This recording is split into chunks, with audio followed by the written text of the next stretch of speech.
150 резервни офицери, подофицери и резервни војници од Организацијата на резервни офицери на Република Македонија го организираа нивниот традиционален кондиционен марш, вклучен во програмата за работа на организацијата на територијата на општина Конче. Е традиционален, бидејќи ни е вклучен во програмата за работа на организацијата.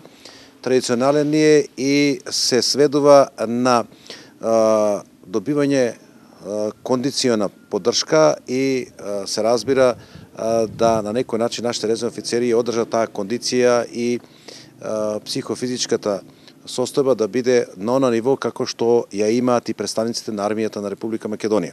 Маршот е во должина од 10 километри со крајна цел манастирскиот комплекс Свети Ѓорги на браната Мантово. Своите активности ОРМ ги извршува на територијата на цела Македонија.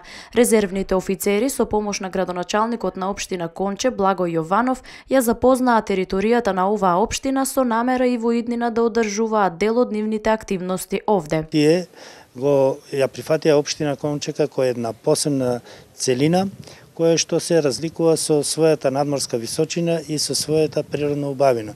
Сметам дека и во иднина покрај оваа активност, значи ќе имаме и други активности од страна на резервните офицери и подофицери, и не само од нив, туку и од другите институции кои што и такако е важно за афирмација на општина. ОРМ прв пат е во посета на Конче на покана на градоначалникот, но тие истакнаа дека запознавајќи ја подобро територијата на Конче, тоа е причина повеќе за нив почесто да доаѓаат овде и да извршуваат дел од нивните активности, кои се од важност не само за нивната организација, туку и за афирмација на општина Конче.